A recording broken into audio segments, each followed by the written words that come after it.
நாம்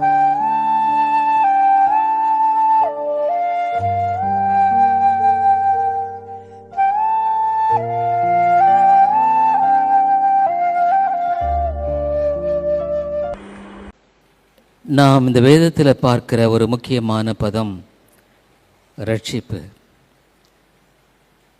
ரட்சிப்பு என்றால் என்ன? இது மிக ஒரு அத்தியாவசியமான ஒரு கேள்வி இல்லைங்களா? ரட்சிப்பு என்பது தான் இந்த வேதத்தினுடைய மையமான காரியம். இந்த ரட்சிப்பை குறித்து வேதம் என்ன சொல்லுதுன்னா, ரட்சிப்பு கர்த்தருடையது. ஒரு மனிதன் தன்னைத்தானே ரட்சித்துக் கொள்ள முடியாது, விடுதலையாக்க முடியாது. இது உலகமே ஒரு சாட்சி இல்லைங்களா? மனித வாழ்க்கை என்பது நிலையற்றதும் நிம்மதியற்றதும் விடுதலையற்றதும் குழப்பமானதுமாக காணப்படுவதை பார்க்கிறோம். எந்த ஒரு மனிதனிடத்தில் நீங்கள் போய் பார்த்து கேட்பீர்களானால் அவனும் வாழ்க்கையில் தடுமாறுகிறவனாகவே இருக்கிறான். அநேக வேளைகளில் நம்முடைய இல்லாத காரியங்களை ஒருவேளை பெற்றிருந்தால் நம்ம சந்தோஷமாக இருக்க முடியும் என்பதான ஒரு தவறான எண்ணத்தை ஒருவேளை நம்முடைய மனதில் கொண்டிருக்கலாம், அல்லது பிசாசும் கூட விதமாக நமக்குள்ளாக ஒரு தவறான எண்ணத்தை ஏற்படுத்தலாம். ஆனால் அடிக்கடி நான் சொல்கிறது அக்கறைக்கு இக்கரை பச்சை. நான் அப்படி இருப்பேனானால் அப்படிங்கிற ஒரு காரியம் என்பது இல்லைங்க.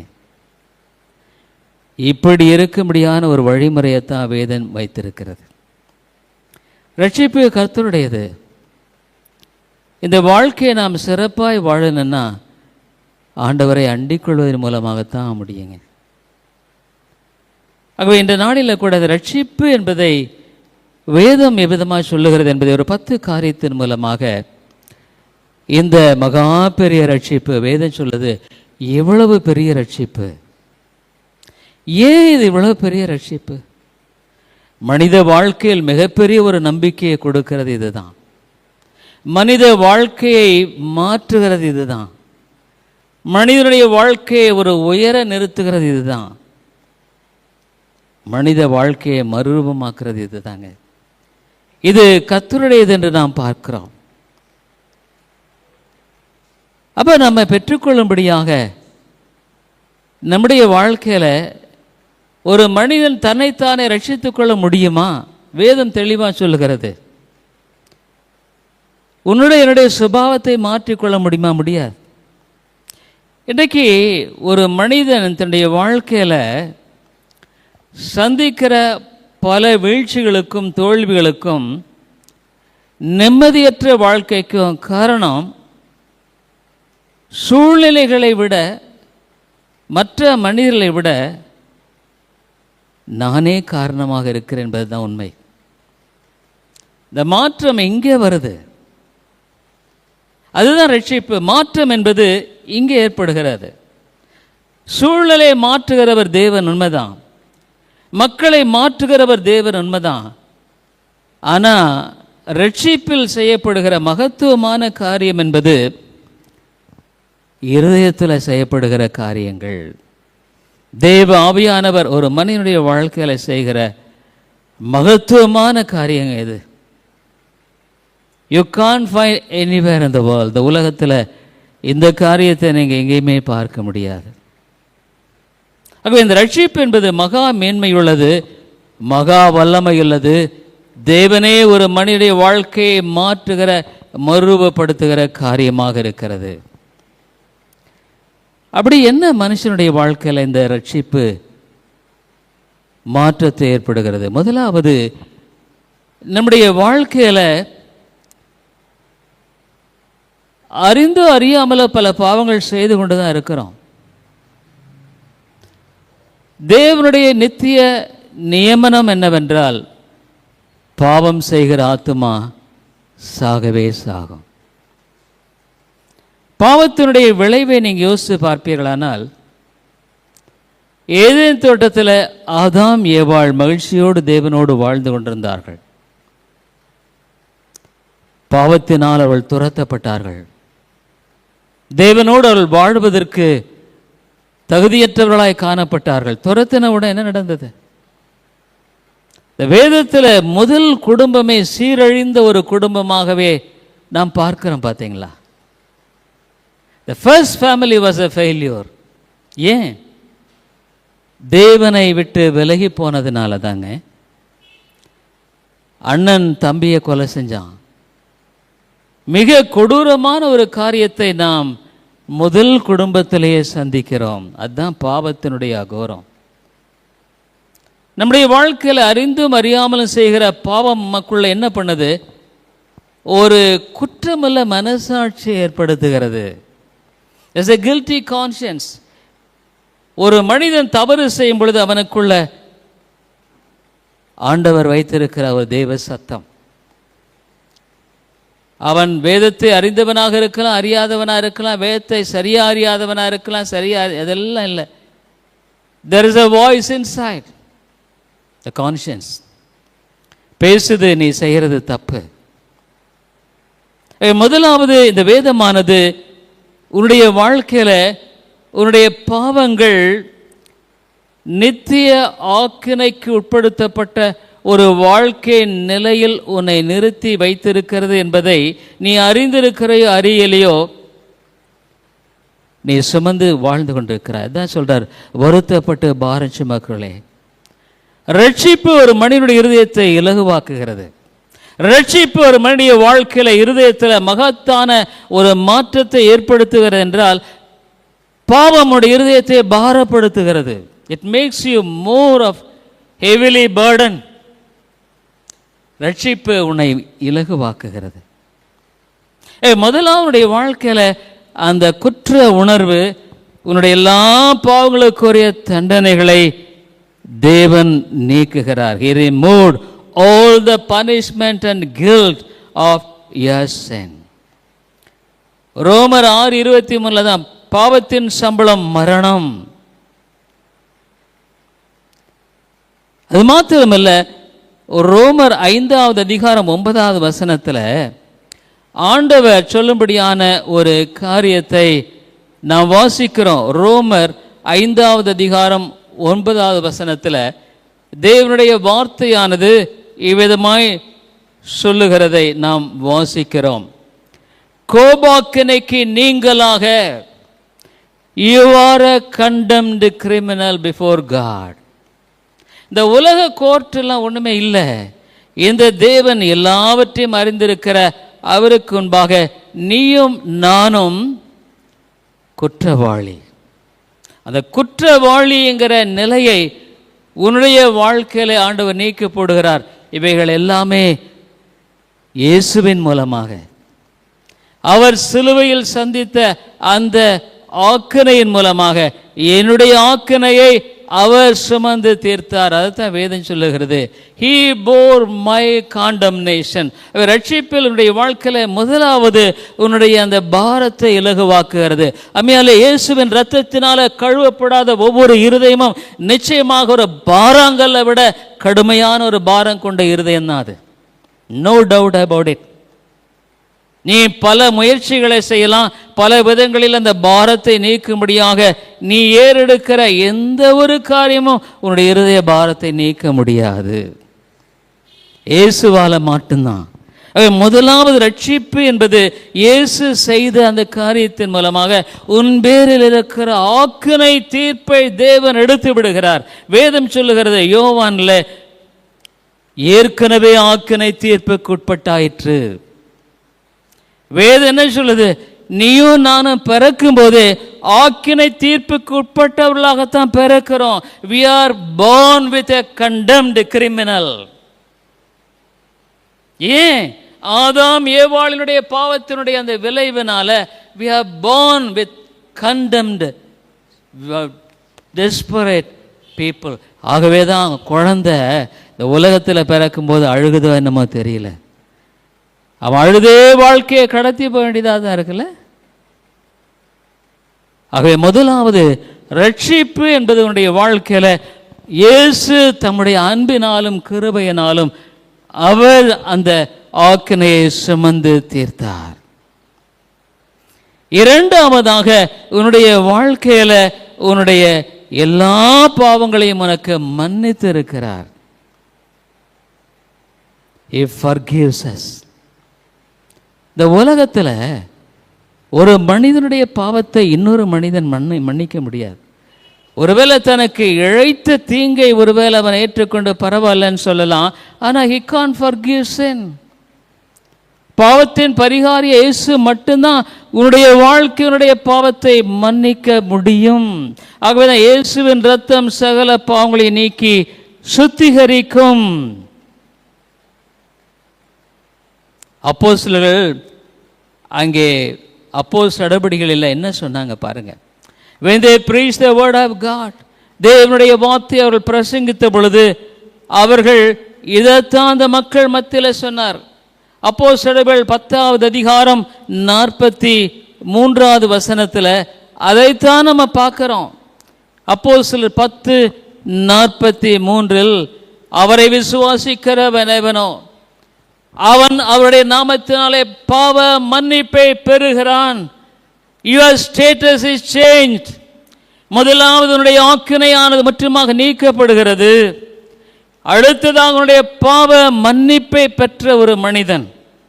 கத்தோலிக்க மதத்தில் ஒரு பாதியார் இடத்துல போய் பாவத்தை அறிக்கை செய்கிறாள். அவங்க மன்னிக்க முடியுமா? பாவங்களை மன்னிக்க கூடியவர் ஒருவர் மாத்திரம்தான். பாவங்களுக்காக பரிகாரம் செலுத்தின அந்த ஆக்கினையும் தண்டனையும் அவர் அனுபவித்ததுனால உடைய பாவங்கள் எல்லாம் மன்னிக்கப்படுகிறது. வேதம் என்ன சொல்ல தெரியுமா? எவனுடைய பாவங்கள் மன்னிக்கப்பட்டது அவன் பாக்கிய. blessed is the person. சங்கீதத்தில் சொல்லப்படுதா இல்லையா? அவனுடைய வாழ்க்கையில் you are tied up with so many things. உன்னை அறிந்தோ அறியாமலோ you are a person who is condemned by God. ரட்சிக்கப்படாத பொழுது தேவனுடைய ஆக்கினையை சுமந்து தெரிந்து கொண்டிருக்கிறாய். You are an unpardoned man. மன்னிப்பை பெறாத ஒரு மனிதன். ஆகவே பாவத்தினுடைய விளைவான அந்த காரியத்தை உடைய வாழ்க்கையில நீ அறுக்க வேண்டியதாக இருக்கிறது. வேதம் ஒன்று சொல்லுது, எதை விதைக்கிறையோ அதை நீ அறுத்து தான் ஆகணும்னு பைபிள் சொல்லுது. தெரியுங்களா? whatever you sow you have to reap. நீ விதைச்சிட்டு நீ போயிட முடியாது. விதைக்கிறது எங்கே விதைக்கிற? உன் இருதயத்தில் விதைக்கிற. So you have to reap it. உன் வாழ்க்கையில் நீ அறுத்து தான் ஆகணுங்க. ஆனால் ஆண்டவர் he forgave your sins. உன்னை எப்படி மாத்துறாரு பார்த்தீங்களா?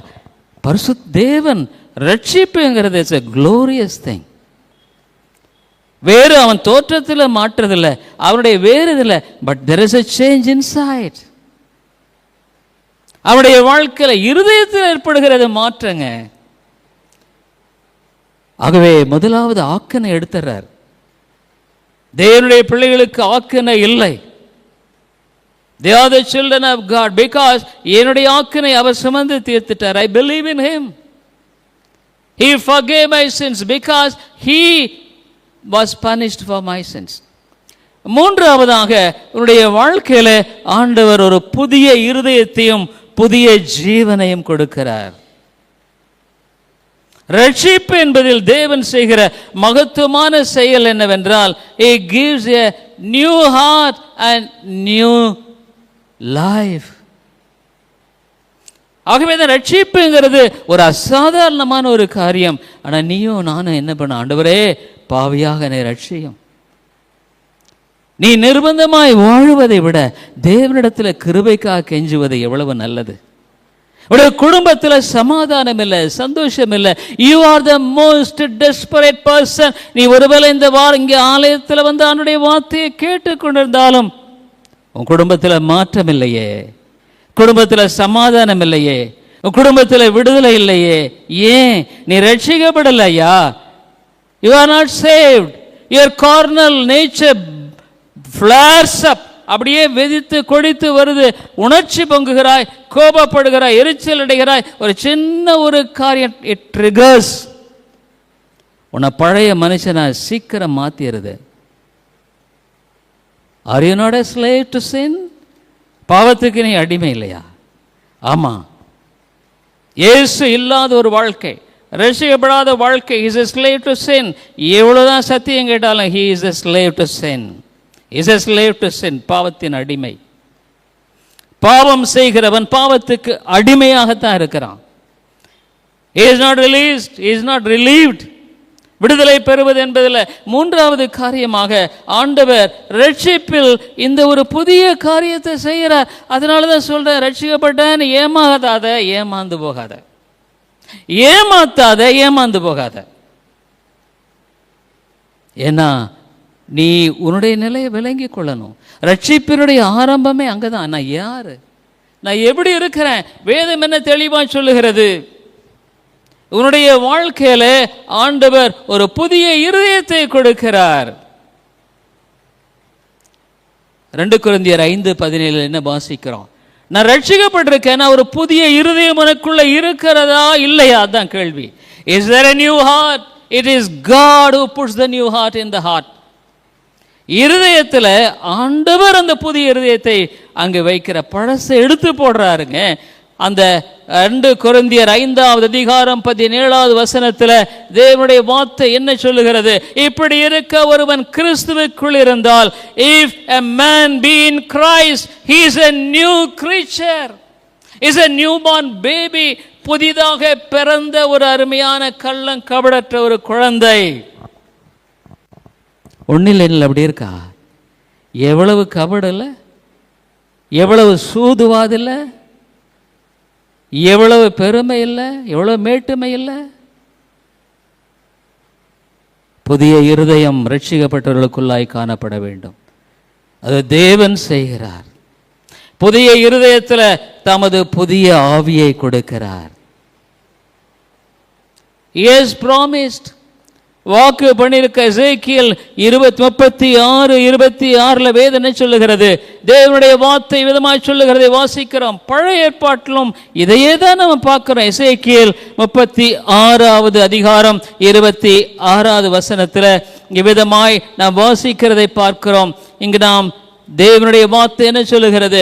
உங்களுக்கு நவமான இருதயத்தை கொடுத்து உள்ளத்திலே புதிதான ஆவியை கட்டளையிட்டு கல்லான இருதயத்தை உங்கள் மாம்சத்திலிருந்து எடுத்து போட்டு சதையான இருதயத்தை உங்களுக்கு கொடுப்பேன். I will give you a new heart also will I give you, and a new spirit will I put within you, and I will take away the stony heart out of your flesh, and I will give you a heart of flesh. அந்த பழைய திருக்கு, கேடு, பெருமை, பொறாமை, அகந்தை எல்லாம் அந்த சனியன்களெல்லாம் எடுத்து போடுது. ஆமாங்க, இருதயத்தை ஆண்டு கொண்டிருக்கிறது இதுதான். ரட்சிக்கப்படலைன்னா இதுதான். ஆகவே ரட்சிப்பு என்று சொன்னால் ஒரு புதிய இருதயம் பெற்ற மனிதன், ஒரு புதிய ஆவியை பெற்ற மனிதன். கேளு, தப்பில்லை. தோல்வியை ஒத்துக்கொள், தப்பில்லை. உடைய நிர்பந்தத்தை ஒத்துக்கொள், தப்பில்லை. ஆனா பெறாத ஒன்றை பெற்றதை போல நீ எண்ணிக்கொண்டு வாழாத. அறியாமை அது. It's ignorance of the word of God. தேவனுடைய வார்த்தை உனக்கு தெரியல. ஆகவே ரட்சிப்பில் அங்கே காண்கிற மூன்றாவது காரியம் என்றால், தேவன் ஒரு புது சிருஷ்டியாக உன்னாக்கி அவர் அவிதமாக ஒரு புதிய இருதயத்தை கொடுத்து அதில் புதிய ஜீவனை, புதிய ஆவியை கொடுக்கிறார். நான்காவதாக, நீ அறிந்தோ அறியாமலோ Satan has got an influence on you, on your thoughts. உடைய மைண்டு தான் பேட்டில் ஃபீல்டு. சிலர் என்ன பண்ணுறது, அப்படியே அப்படி பண்ணவா இப்படி பண்ணவா. Mind is the battle field of the devil. பிசாசுனுடைய விளையாட்டு களம் அதுதாங்க. You are in darkness. வேதம் என்ன சொல்லுது? இருளின் அதிகாரத்தினின்று நியமிக்கப்படுகிறாய். You are no more under the dominion of darkness, no more works of darkness. இருளின் அதிகாரத்திலிருந்து நீ நீக்கப்படுகிறாய். You come out of it. உன்னுடைய பிசாசு என்ன தெரியுங்களா? It triggers your nature.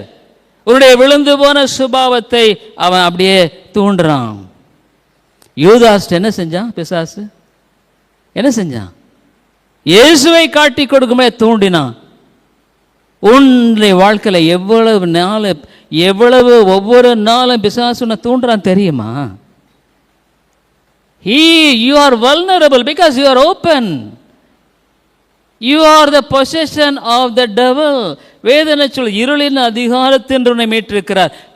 ஒரு மனிதன் ரட்சிக்கப்பட்டா the devil can't touch him. He may try to tempt, but the spirit of God, அவனுக்குள்ள இருக்கிற ஆவியானவர் இருக்கிறாரே, அவர் அதிலே காட்டிலும் வல்லமை உள்ளவர். He knows what the temptation is. அவனுக்கு சோதனை தெரியும். He knows how to overcome it. அது மேற்கொள்வது எப்படின்னு அவனுக்கு தெரியும். Why? அவனுக்குள்ள இருக்கிற பரிசுத்த ஆவியானவர். I want to be honest with you. நேர்மையா பேசுறேன். நீ உன்னை ஏமாத்தாத, மற்றவங்களை ஏமாத்தாத, ஏமாத்திக்காத. தேவனுடைய வார்த்தையில் நீ மாற்றங்கள் ஏற்படுத்த முடியாது. ஆனால் ஒன்று செய்யலாம், அவனை தாழ்த்து, தப்பில்லை. நீ ஆலயத்துக்கு வர்றதுனாலோ, கிறிஸ்தவ குடும்பத்தில் கிறிஸ்தவ வழிமுறைகளை கொண்டிருக்கனாலோ, ரட்சிக்கப்பட்டிருக்க இந்த வேதத்தில் எந்த இடத்துல சொல்லியிருக்க நான் கேட்குறேன். ஆனால் ரட்சிப்பை குறித்து வேதம் சொல்லியிருக்கிற சத்தியங்களை உனக்கு முன்பாக எடுத்து பேசுகிறேன். அது நிச்சயமானவைகள். ஒரு புதிய இருதயம், இல்லை, a new heart, a burdened heart is taken away. கல்லான இருதயம் போச்சு. what a deliverance, இல்லை, விடுதலை இல்லை. ஆகவேதான் ரட்சிப்பு ஒரு மனுஷனை ஒரு புதியவனாக மாற்றுகிறது. is a new man, new creature. என்ன இந்த இருதயம்னா இந்த இருதய துடிப்பில் the whole personality is being changed, மாற்றப்படுகிறதுங்க. அதுதாங்க ரட்சிப்பு. சாத்தானுடைய வல்லமையிலிருந்து விடுதலையாக்கப்படுற தெரியுங்களா? கொலோசியர் 1:13 பாருங்க. வேதம் தெளிவா சொல்லுகிறதை வாசிக்கிறோம். கொலோசியருக்கு நிருபம் 1:13 வேதம் தெளிவாய் சொல்லுகிற உண்மையை பாருங்க. இருளின் அதிகாரத்தின்று நம்மை விடுதலையாக்கி, delivered us from the power of darkness. You are under the power of darkness because God is not your God. God is not your protector. பொதுவான கிருபையில் உனக்கு பணம் கொடுக்கலாம், ஆசீர்வாதம் கொடுக்கலாம், நல்லதெல்லாம் கொடுக்கலாம். But you are not a child of God. அவன் உனக்கு பாதுகாப்பு என்பது இல்லையே. You don't have the protection of God. அவன் சாத்தானை வெகு சீக்கிரம் இருளின் அதிகாரத்தின் நம்மை விடுதலையாக்கி தமது அன்பின் குமாரனுடைய ராஜ்யத்திற்குட்படுத்தியிருக்கிற, where are you now?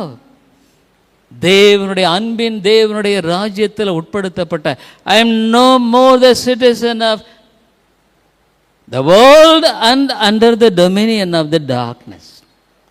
ஒரு காலத்தில் நான் அப்படித்தான் வாழ்ந்தேன், தெரியும் எனக்கு. The devil drove me towards sin. பாவத்தின் பக்கம் எடுத்து அடிச்சுப்பா, ஓடு, செய்யு. No more control over my own sinful nature. ஏங்க உனக்கு உன் சுபாவத்து மேலே வெற்றி இல்லை இல்லை? திடீர்னு நீ மாறிடுறிய, திடீர்னுடைய சுபாவத்தை வெளிப்பட. ஃப்ரம் வேர் இட் கம்ஸ், எங்கேருந்து வருது? உள்ள இருந்தா வருது. ஆகவே ரட்சிப்பு என்பது சாத்தானுடைய அதிகாரத்தில் நீ மீட்கப்படுகிறாய். அப்போஸ்தலர் 26:18 அதே தான் சொல்லப்படுவதை பார்க்கிறோம். அப்போஸ்தலர் 26:18 அதைத்தான் நாம் வாசிக்கிறோம். அவர்கள் என்னை பற்றி விசுவாசத்தினாலே பாவ மன்னிப்பையும் பரிசுத்தமாக்கப்பட்டவர்களுக்குரிய சுதந்திரத்தையும் பெற்றுக்கொள்ளும்படியாக அவர்கள் இருளை விட்டு ஒளியினிடத்திற்கு, சாத்தானுடைய அதிகாரத்தை விட்டு தேவனிடத்திற்கும் திரும்பும்படிக்கு. இதாங்க, oh, you are no more under the dominion and the power of darkness, from the power of Satan. உடைய சமாதான குறைவுக்கு காரணம் என்ன தெரியுமா? உடைய சுபாவம் தான். உடைய சுபாவம், it makes you miserable. ஒரு சின்ன கசப்பு, வெறுப்பு உன்னை நிர்பந்தமாய் மாற்றுகிறதுனா ஜெபிக்க முடியல, வேதத்தை வாசிக்க முடியல. அருமையான சோர்ணேஸ்வரே, ஆண்டவரே பாவியாக என்னை ரட்சியம்னு கேளு. அது உனக்கு நம்பிக்கை கொடுக்கக்கூடிய ஒரு காரியம். ரட்சிக்கப்பட்டான்னு நினைக்காத. ரட்சிக்கப்பட்டிருக்கேன்னு சொன்னால் இதெல்லாம் வாழ்க்கையில் இருக்கான்னு நான் கேட்குறேன். இருக்கா? இல்லை, நான் எப்படி நீ சொல்கிற? And what basis you say that you are a child of God? I want to be very straight with. நான் ஒரு இப்போ சமீபத்தில் நேற்றிலிருந்து ரட்சிப்பை குறித்து, ஏன்னா ரட்சிப்பின் போதனைகள் சரியா இல்லைங்க, எங்கேயுமே இல்லை. நானும் திருப்பி பார்க்குறேன். இதெல்லாம் எங்கேயா படிச்சிங்களா? இல்லைங்க. ஆவியானவர் கற்றுக் கொடுக்கிற காரியங்கள், சொந்த வாழ்க்கையில் தேவன் படிப்பித்து கொடுக்கிற காரியங்கள். ரிஃபார்ம் சர்ச்சஸில் இன்றைக்கி சீர்திருத்த சபைகள் சிதைந்து போயிடுச்சுங்க, ஐக்கியமெல்லாம் போயிடுச்சு. ஏன்னு கேட்டால் சீர்திருத்த சபைகள்ன்றது வெறும் சத்தியத்தில் இல்லை, சத்தியத்தின்படி வாழுகிற வாழ்க்கையின் நடைமுறையில் இருக்கு. என்னுடைய வாழ்க்கையில் இது இல்லைன்னா நீ எப்படிங்க உன்னுடைய வாழ்க்கையில சொல்லுகிற? உனக்கு இருளை தான் நேசிக்கிற விருப்பம் இருக்கு. You very quickly you draw towards the dark things. பாவத்துக்கு பக்கம் இழுத்து போடுற. வெளிச்சத்தில் உன்னால நிற்க முடியல. You could not stand. ஐந்தாவது காரியம் என்னன்னா, உனக்குள்ளாக ஒரு நித்திய ஜீவன், a new life comes into your life. You are a dead soul. நீ பிறக்கும் பொழுதே ஆத்மா செத்து தான் பிறக்கிற. ஆதாமிடத்தில் ஆண்டவர் சொன்னார், your soul will die. soul என்றது whole personality, அந்த உள்ள ஆத்மா.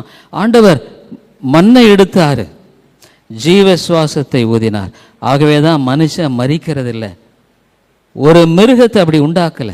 ஒரு குதிரையோ யானையோ மண்ணெடுத்து அவருடைய ஜீவ சுவாசத்தை ஊதல, மனுஷனை மட்டும்தான் அப்படி செஞ்சார். ஆகவே அவைகள் மரித்து போனால் அதோடு முடிஞ்சிருச்சு.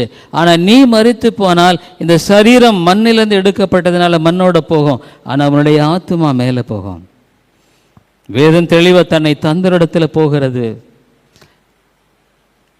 நீ செத்துட்டாலும் சரீரம் எங்கே இருக்கலாம், பட் யுவர் சோல், நீ ஆண்டவருக்கு உண்மையா ஆண்டுடைய பிள்ளையா இருந்தா ஏஞ்சல்ஸ் வில் கம். பைபிள் சொல்லுதில்ல, லாசரு பிச்சைக்காரன் தான். அவன் பிச்சைக்காரன். நீ காலையில் காமிச்சேன் பரலோகத்தினுடைய காட்சியை. அது 24 மூப்பர்கள். யார் அவங்க? they represent redeemed generation. மீட்கப்பட்ட ஜனங்கள், மீட்கப்பட்ட தேவனுடைய இரத்தத்தினால் மீட்கப்பட்டவர்கள். அதில் யாரெல்லாம் இருக்கா? சமாரிய ஸ்திரீ இருக்கிறா, லாசர் இருக்கிறான், கள்ளன் இருக்கிறான். நீ இருப்பையா? ராஜரீக ஆசாரிய கூட்டமாய் தெரிந்த ஒரு ரட்சிக்கப்பட்டவன் is a king, is a king. ஏன்னா அவனுக்கு மேலே அவனை ஆண்டு கொண்டிருந்த அவனுடைய பாவத்தின் இழுப்பில் இருந்து அவன் விடுதலைப்படுகிறான். It's a great deliverance. இல்லை வாலிப நாட்களில் நான் அதை ரொம்ப வாஞ்சித்த முடியல. ஆனால் இன்னைக்கு சொல்லுவேன், கர்த்தர் விடுதலை ஆக்கி இருக்கிறார். கிருபை இது, வேற ஒன்றுமே இல்லை. என்னால் முடியாது. ஆனால் அவரை நான் அனுதினம் அவரை சார்ந்து கொள்ளாமல் என்னால் வாழ முடியாது. ஐ கான், ஐ அப்சல்யூட்லி நாட். ஆகவே ஒரு புதிய ஜீவனை, he gives you a new life to live. இந்த ஆவிக்குரிய வாழ்க்கையை வாழ்வதற்கு ஒரு புதிய ஆவியை கொடுக்க பரிசுத்த ஆவியானவர் மட்டுமல்ல, you get a new life in your soul. அதனாலே இன்னைக்கு எத்தனை பேர் நரகத்துக்கு போயும்படியாக அவங்க வாழ்க்கையால் சீரழிந்து கொண்டிருக்கிறது தெரியுமா? ஒருவேளை ஒரு போதகன் சொல்ல ரட்சிக்கப்பட்டிருக்கேன், என்கிட்ட அப்படி தான் சொன்னாங்க, நீ ரட்சிக்கப்பட்ட வேர் இஸ் சல்வேஷன்? இல்லையே, அவரே ரட்சிக்கப்படல, போதகனே ரட்சிக்கப்படல. தெரியும் அவரை பற்றி எனக்கு தெரியும். I don't want to blame him. ஆனால் அவரே சரியான சண்டை போடுவார். டிரான்ஸ்லேஷனில் ஏதோ தப்பு பண்ணால் இழுத்து அடிச்சு என்னையா பண்ணு, அங்கேயே கோவப்பட பார்க்கறதே சங்கடமாக இருக்கும். உன்னுடைய சுபாவம் மாற்றப்படணும்னா தேவனுடைய வல்லமை உன்னை சந்தித்தால் அன்றி you could never be a delivered soul. You could almost a devil, I could say. நீ ஒரு பிசாசு தாங்க, வேற ஒன்றுமே இல்லைங்க. டூ ஹார்ட் இல்லை. ஏன்னா பிசாசு உன்னை தாக்கி மேற்கொள்ளுகிறான். எவ்வளோ சத்தியத்தை கேட்குற, ஏன் அவன் குடும்பத்தில் சமாதானம் இல்லை? ஏன் அவன் குடும்பத்தில் சந்தோஷம் இல்லை? ஒரு குடும்பத்தில் ஒரு மனிதன் ரட்சிக்கப்பட்டிருந்தா குடும்பத்திலே மெய்யான சமாதானம் இருக்கும். எத்தனை பெற்றோர்கள் பிள்ளைகள் தன்னுடைய பிள்ளைகளுக்காக அழுது ஜெபிக்கலாக இருக்கிறார்கள். இல்லையே, நீ இல்லையே. ஜீவனை கொடுக்கிறார். வேதம் தெளிவாக சொல்லுகிறது. வேதம் என்ன? நீ ரட்சிக்கப்பட்டிருப்பாய், ஆனால் உனக்குள்ளாக என்ன கொடுக்கிற? யோவான் 3:16 வேதம் என்ன சொல்லுகிறது? யோவான் எழுதின சுவிசேஷம் 3வது அதிகாரம் 16வது வசனத்தில் வேதம் என்ன சொல்லுகிறது? இவ்வளவாய் தந்தருளினார் நித்திய ஜீவனை அடையும்படிக்கு, an eternal life. உனக்குள்ளாக இந்த உலகத்தின் ஈர்ப்பிலேயே நீ இல்லை. you have an eternal vision. நித்தியமான ஒரு வாழ்க்கை வாழக்கூடிய அந்த விசுவாசமும், நான் மரித்தாலும் ஒரு நாள் அவரோடு கூட இருப்பேன். ஆகவேதான் தேவனுடைய பிள்ளைகளுக்கு மரணமானது இந்த உலகத்தில் இழப்பல்ல, ஒரு வெற்றி. is more than a conqueror. Death is not a defeat, is a victory. என்ன? இந்த உலகத்தில் வாழ மட்டுமாக அவன் வாழ்ந்தது அவனுடைய பலத்தினால் அல்ல, தேவன் கொடுத்த நித்திய ஜீவனால. there is an eternal life.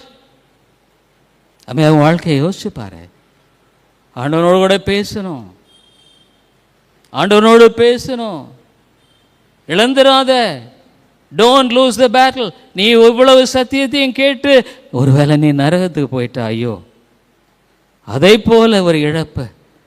ஐஸ்வர்யவான் அங்கே போய் கதறுகிறான், இங்கே ஜெபமே பண்ணல, அங்கே போய் ஜெபிக்கிறான், கதறுகிறான், மனம் திரும்புகிறான். What is the use of all this? இன்றைக்கு மனம் திரும்பு. repent today, repent now, Bible says. ஆகவே வேதம் என்ன சொல்லுகிறது? இங்கே யோவான் 5:24 வேதம் என்ன சொல்லுகிறது? இங்கே பாருங்க, யோவான் எழுதின சுவிசேஷம் 5வது அதிகாரம் 24வது வசனத்தில் தேவனுடைய வார்த்தை விதமாய் சொல்லுகிறதை நாம் பார்க்கிறோம். என் வசனத்தை கேட்டு என்னை அனுப்பின விசுவாசிக்கிறனுக்கு நித்திய ஜீவன் உண்டு. everlasting life. சும்மா ரட்சிக்கப்பட்டிருக்கேன்னு பேசாத. அது உன்னை ஏமாற்றுகிற ஒரு வார்த்தை. ஆண்டவரே, பாவியாக என்னை ரட்சின்னு சொல்ல தப்பில்லை. பல வருடங்களாக நான் ஆண்டவர் நம்புறேன். What is the use of it? ஆண்டவர்கிட்ட பாவியாக என் மேல் கிருபையாயிரும். நான் இன்னைக்கு ஆண்டவர் தான் என்ன? பாவத்தன்மை உள்ளவன். ரட்சிக்கப்பட்ட நான் பரிபூர்ணமானவன் இல்லை. அவருடைய கிருபை இல்லைன்னா என்னால் ஒன்றும் செய்ய முடியாது. பாவியாக என் மேல் கிருபையாயிரும், என் பாவங்களெல்லாம் மன்னியும். கர்த்தருடைய ஜெபத்தில் அதான் பார்க்குறோம்ல, அப்படியே பாவம் இல்லை லூக்கால என் பாவங்களெல்லாம் மன்னி. அது கூட மற்றவங்க, நீ மற்றவங்க பாவத்தை மன்னிக்கலன்னா உன் பாவம் மன்னிக்கப்படாது தான் வேதம் சொல்லுது. நீ மற்றவர்களை மன்னிக்க முடியலன்னா உன் பாவம் மன்னிக்க முடியாது. It's very plain teaching of the word of God. Turn with me Matthew gospel. மத்த எழுதின சுவிசேஷத்தில் நீ மற்றவங்களை மன்னிக்கலைன்னா ஆண்டவர் பாவங்களை மன்னிக்கவே மாட்டார். கிறிஸ்துவனுடைய வாழ்க்கையில் ஒரு பெரிய ஆசீர்வாதமா forgiving, healing. It's a healing. resentment இல்லை, வெறுப்பு இல்லை, கசப்பு இல்லை.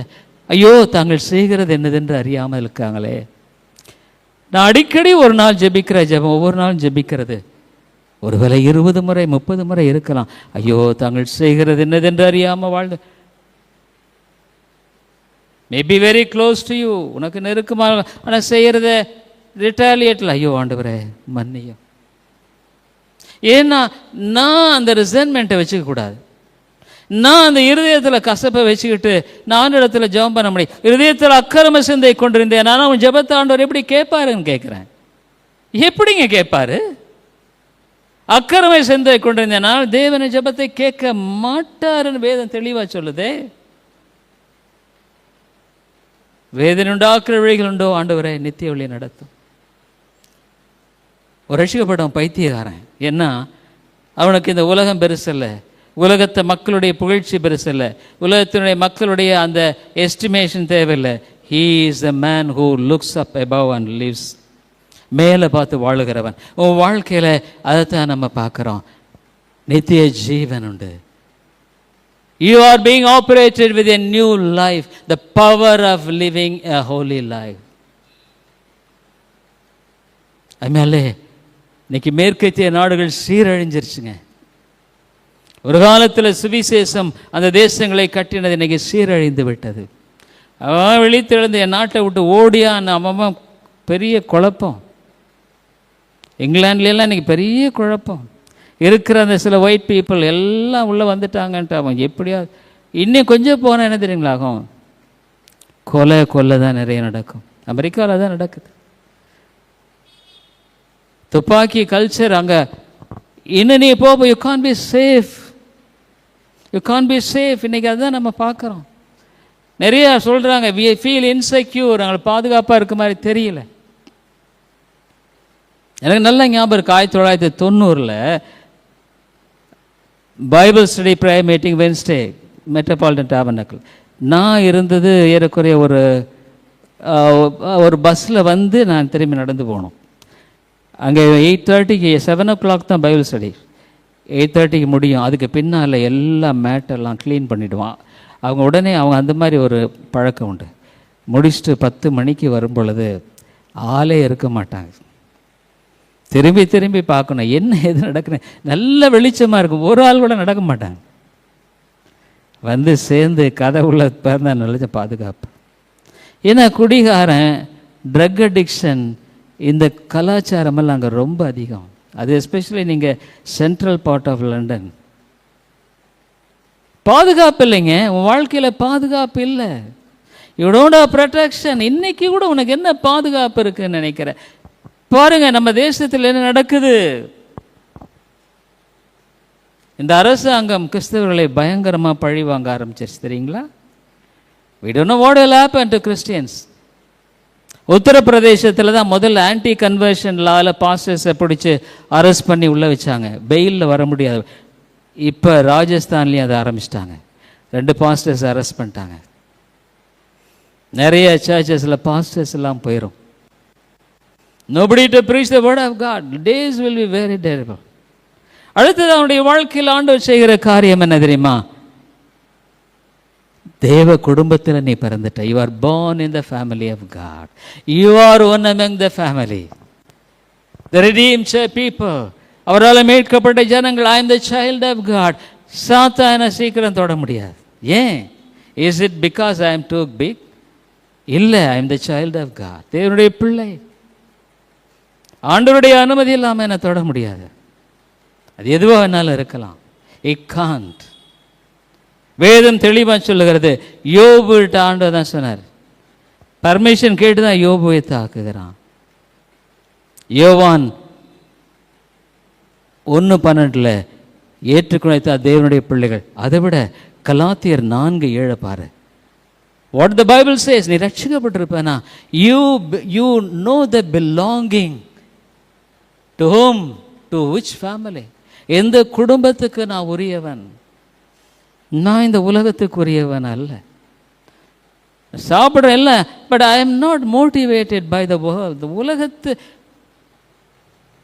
என்னை பரம தகப்பன், என்னுடைய தகப்பன் பாதுகாக்கிறார் என்கிற நிச்சயத்தோடு வாழுகிற ஒரு அருமையான வாழ்க்கையை தேவன் கொடுக்கிறாங்க.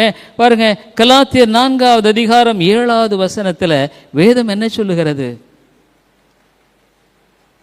ஆகையால் இனி நீ அடிமையாயிராமல் புத்திரனாயிருக்கிறாய். thou art no more a servant, thou art no more a servant but a son. I am the child of God.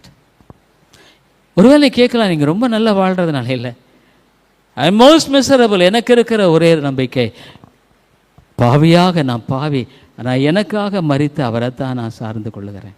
என்னில் நன்மை ஒன்றுமில்லை, ஆனால் அவர் போதுமானவர். நம்முடைய நேரம் குறுகிட்டனால அடுத்தது என்ன தெரியுங்களா? ரசிக்கப்பட்ட மனுஷருடைய வாழ்க்கையில் இருக்கக்கூடிய ஒரு காரியம் தெரியுமா? பீஸ். Peace with God. தேவனோடு நான் ஒப்புரவானேன். உன்னுடைய பிரச்சனை என்ன தெரியுமா? இன்னும் தேவனோடு நீ ஒப்புரவாகலையே.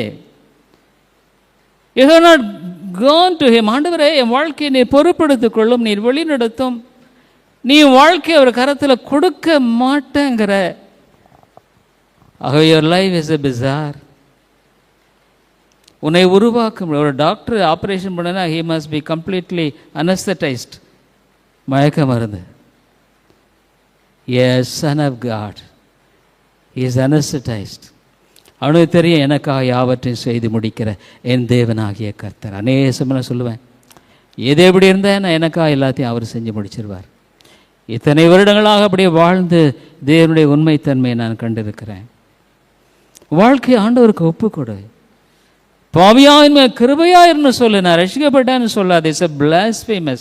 அது தேவ தூஷணம். தேவ தூஷன் அது. எத்தனையோ பேர் அப்படி தான் இருக்காங்களே, ரட்சிக்கப்பட்டேன். இட்ஸ் ஆல் பாம்பன் க்ளோரி ஆஃப் வெயின் க்ளோரி. இது வேற ஒன்றும் இல்லை. உடைய வாழ்க்கையில் தேவன் பீஸ். பைபிள் என்ன சொல்லுகிறது? தேவனோடு நீ ஒப்புரவானா இல்லை? ரோமர் 5:1 வேதம் என்ன அழகா சொல்லுது பாருங்களேன். I am ambassador. ஏன் அப்படி பிரசங்கம் பண்றேன்? நீ ஆண்டவரோடு ஒப்புரவாகப்பா. நீ ஏமாத்தாத, ஏமாந்து போகாத. ரோமர் 5:1 வேதம் என்ன சொல்லுகிறது? தேவனிடத்தில் சமாதானம் பெற்றிருக்கிறோம். நம்முடைய கர்த்தராகிய இயேசு கிறிஸ்து மூலம் தேவனிடத்தில் சமாதானம் பெற்றிருக்கிறோம். Yes, justified by faith, have peace with God. தேவனோடு உனக்கு சமாதானம் இருக்கா? நான் I always surrender to God. ஆண்டவரே, என்னால் முடியல, இப்படி வார்த்தை இப்படி சொல்லுது. I always surrender to Him. Also I have peace with Him. என்னால் நான் மறைக்கல. ஏன்னா துணிகரமான அவரை செய்ய மாட்டேன். துணிகரமான பாவங்களுக்கு என்னை விலைக்கு காரும். அப்பொழுது நான் பெரும் பாதகத்துக்கு நீங்களாக இருப்பேன். வேதனை உண்டாக்குற வழி என்னிடத்தில் இருக்கா? நீக்கி போடு நித்திய ஜீவன். ஸோ ரொம்ப அழகா சொல்லுது எபேசியர் 2:14. வாட் ஏ பியூட்டிஃபுல் வேர்ஸ்ல. எபேசியர் 2:14 வேதம் சொல்லுகிறது, நம்முடைய சமாதான காரணர் அவர். He is our peace. When Jesus is there, I will be at peace.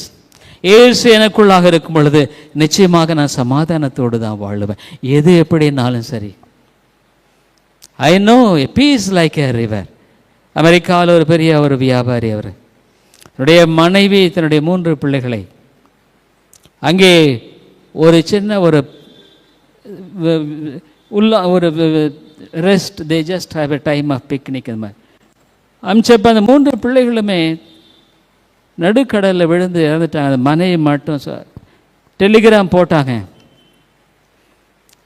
நான் மட்டும்தான். இப்போ ஒரு பாடினார், பீஸ் லைக் ஏ ரிவர். ரொம்ப அருமையான பாடல், நம்ம பாட்டு புக்கில் இருக்குன்னு நினைக்கிறேன். இது சமாதானங்க. இது ஒரு வித்தியாசமான சமாதானம். இதை நீ எதுலேயும் பெற்றுக்கொள்ளவே முடியாது. You Gantt.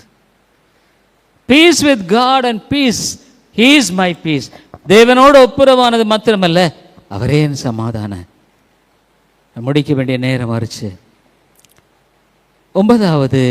8வது என்னன்னா, you are led by the spirit. ஆவியினால் நடத்தப்படுகிறவர்களோ, you are led by the spirit. பரிசுத்த ஆவியானவனுக்குள்ள இருக்கிறவர் மாத்திரமல்ல, the great privilege of a child of God. தேவனுடைய பிள்ளையினுடைய பெரிய ஸ்லாக்கியமான, you are led by the spirit. ஆவியானவர் இதுவே வழியில் நடவுங்கள் என்று சொல்லுகிற சத்தத்தை கேட்டு நீ நடப்பாய். The spirit of God in you is more active. உன்னுடையதெல்லாம் சப்ரஸ் ஆயிரும். You know, you will discern, இது சரியா இல்லையா. உனக்குள் வாசமாயிருக்கிற எபேசில் சொல்லப்படுகிறது, சத்தியத்தை கேட்டு விசுவாசம் பரிசுத்த ஆவியால் முத்திரை. I have the spirit of God. The great confidence. ஆவியானவர் இருந்து அவருடைய சந்தோஷம் இருக்கு, சமாதானம் இருக்கு, விடுதலை இருக்கு, மீட்பு இருக்கு. 9வது, He keeps me until eternity. நான் இந்த உலகத்தை விட்டு கடந்து மரிக்கிற நாள் வரைக்கும். நான் இன்னைக்கு மரிப்பேன் எனக்கு தெரியாது, ஆனால் மரண நாள் என்னுடைய ஜெயத்தின் நாள். என்ன எனக்கு தெரியும், என்ன அவர் தெரிந்து, அவர் ரட்சிக்காமல் இருந்தால் அவரிடத்தில் நான் வந்திருக்கவே மாட்டேன். அவர் தானே என்னை அழைத்தார், என்னை பாதுகாத்து இவ்வளோ வருஷமாக வழி நடத்தினவர். முற்றுமுடிய ரட்சிக்க வல்லவராக இருக்க நான் அறிஞ்சிருக்கிறேன். I know till the end. என்னுடைய கடைசி மூச்சு ஒடுங்கு மட்டுமாக நான் ஒருவேளை வியாதிப்பட்டு மறிக்கலாம், கஷ்டப்பட்டு மறிக்கலாம், எதுவா கர்த்தர் எது நியமித்திருந்தாலும் I am okay, because God is with me. தேவனோடு கூட இருக்கிறார். whatever may be the cause and the course of death, என்ன காரணம் அது எப்படியா இருந்தாலும் சரி, I know the eternity is waiting for me. எனக்காக நித்தியம் காத்து கொண்டிருக்கிறது. kept by the power of God. 1 பேதுரு 1:5 என்ன, நீ தேவனால பாதுகாக்கப்படுகிறாய். You are kept by the power of God. இதையெல்லாம் நீ விட்டுட்டு ஏன்யா இப்படி அலசடிப்படுற? இதையெல்லாம் நீ விட்டுட்டு ஏன் வாழ்க்கையில் நிம்மதி இல்லாமையே வாழ்ந்துட்டு இருக்கிறேன் நான் கேட்குறேன். இப்படியே நீ வாழுமா? அதனால வாழ்க்கையில் இதெல்லாம் சத்தியம், சும்மா பெண்டு வசதி மாதிரி ஆட்டம் போடுறதில்ல. It's not, this is the truth. சத்தியம் உன்னை விடுதலையாக்கும். 1 பேதுரு 1:5 என்ன சொல்லுகிறது? You are kept by the power of God. தேவ வல்லமையினால பாதுகாக்கப்படுகிறாய். wherever you go, நீ தூங்கினாலும் angels will guard you. தேவ தூதர்கள் உங்களை பாதுகாக்கிறார்கள். பைபிள் சொல்லுதுல, பேதுரு சிறைச்சாலை விடுதலை ஆக்கப்படுகிறார். பாருங்க, தேவனுடைய பலத்தினாலே காக்கப்பட்டிருக்கிற உங்களுக்கு என்ன அருமையான காரியம் இல்லை? You are kept by the power of God. ஆண்டவர் யோவான் 10 ஒருவனும் என் கையிலிருந்து உன்னை பறித்து கொள்ள முடியாது. nobody can pluck me out. you are safe in the hands of God. கடைசியா, you will live ever. நீ இயேசுவோடு I will come again and receive you. உங்கள் இருதயம் கலங்காதிருப்பதாக. நான் வருவேன். I have prepared a mansion. I believe the Bible. வேதத்தை நம்புகிறேன். இயேசு பொய் சொல்ல மாட்டார், நான் நம்புகிறேன். என் வாழ்க்கையை மாற்றின இயேசு பொய் சொல்லி என்னை ஏமாற்ற வேண்டிய அவசியம் இல்லை. இதை சத்தியம் என்னை மாற்றிட்டு இது தொடர்ந்து வழி நடத்த போதுமானது. ஆகவே நித்தியத்தை நோக்கி ஓடுகிற ஒரு பிரயாணத்தின் வழியாய் ஓடிக்கொண்டிருக்கிறேன் நான். என் வாழ்க்கையில் சொல்லு, ஐ வில் கம் அகைன். ஒரு நாள் அவர் வரப்போகிறார். Revelation that God will dwell with his people. தம்முடைய பிள்ளைகளோடு வாசம் பண்ணுகிறார். அதனாலே நீ ரட்சிக்கப்பட்டிருக்கியா? இல்லைன்னா could you not understand that you are not saved? அப்புறம் என்ன பண்ணுறது? தாழ்த்து, உண்மையை ஒத்துக்க. தப்பு இல்லையா? அந்த ஆண்டு அதான் பார்க்குறார். சால்வேஷன் இருக்கிறது உள்ளது உள்ளபடியாக. அதான் வேதம் சொல்லுது. இருக்கிறவனமா கூப்பிடுகிறார். வருத்தப்படு, நீங்கள் இருக்கிறவனமா பாப்பா. உன்னுடைய பொய், உன்னுடைய பெருமை, உன்னுடைய அகம்பாவம், இவ்வளவு நாளாக வாழ்ந்த ஃபூலிஷ்னஸ் எல்லாத்தையும் தூக்கிட்டே வா அவரிடத்துல. he will bear you through. அவே நான் பார்த்தேன்ல, ஆக்கினையிலிருந்து நீ மீட்கப்பட்டிருக்கிறாய். ரட்சிப்பு, உன் பாவங்கள் மன்னிக்கப்பட்டிருக்கிறது. புதிய இருதயம், புதிய ஜீவன். சாத்தான் ஆளுகிருந்து விடுதலையாக்கப்பட்டிருக்கிறாய். இட்டர்னல் லைஃப், நித்திய ஜீவன் உனக்குள்ள இருக்கு. You are a child of God. தேவனுடைய பிள்ளை நீ. Peace with God. தேவனோடு நான் சமாதானம் பெற்றிருக்கிறேன். என் வாழ்க்கையில் எது நேரிட்டால் ஐ நோ, அவர் சொல்லாமல் அவர் திட்டமிட எனக்கு எது நேரிடாது. ஒரு அடைக்கலான் குறி அவருடைய சித்தம் இல்லாமல் கீழே விட. எனக்கு என்ன வியாதி வந்தாலும் அவருடைய சித்தம் இல்லாமல் நடைபெறாது. மரணமே வந்தாலும் அது எனக்கு நல்லது தான். தேவனுடைய தன்மைகளுக்கு சகல நன்மைக்கு நடக்கிறது. அது மாத்திரமல்ல, தேவனோடு சமாதானம் பெற்றிருக்கிறது மாத்திரமல்ல, spirit of God is indwelling. உனக்குள்ள பரிசுத்த ஆவியானவர் வாசம், அதனுடைய கனிகள். You are led by the spirit of God. What a beauty இல்லை? பரிசுத்த ஆவியானவர் நடத்துகிறார். இது வரைக்கும் நீ நடத்திட்டு இருந்த மனம் போன போக்கில் எபேசில் மனசு மாம்சங்களை செய்து கொண்டிருந்த. அப்போ இப்போ அப்படி இல்லை.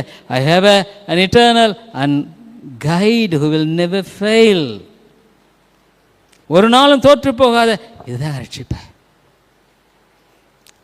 அதை நான் அனுபவிக்கிறதுனால சொல்கிறேன். God has given me the privilege. என்னால் அல்ல, உனக்கு கொடுக்க முடியும். நிச்சயமா தாழ்த்து, ஆண்டவரே என்னை மன்னியும் ஐயா.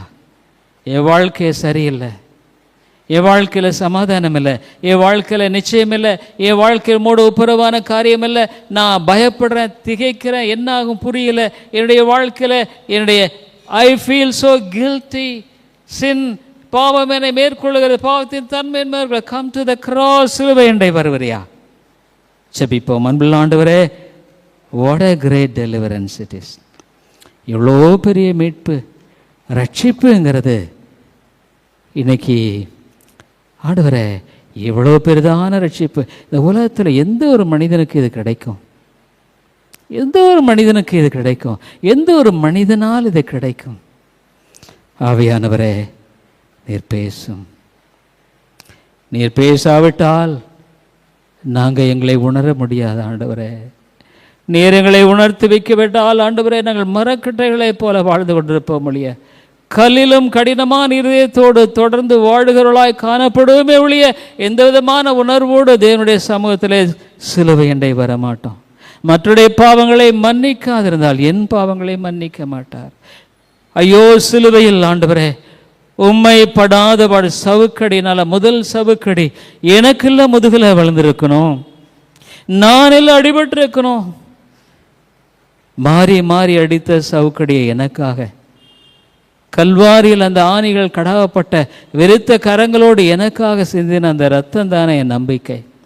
இயேசுவே பாவியாக என் மேல் கிருபையாயிரும். நாம ரொம்ப துக்கப்படுத்துகிற ஆண்டவரே, இவ்வளோ சத்தியத்தை கேட்குறேன், ஆனால் கூட நான் ரொம்ப தூரமாக போயிட்டேன். கர்த்தாவே நீர் இழுத்துக்கொள்ளும் என்று சொல்லி நாங்கள் இந்த வேளையில் வருகிறோம். உதவி செய்யும். இயேசுவின் நாமத்தை ஜெபிக்கிறோம் எங்கள் நல்ல பிதாவே, ஆமென்.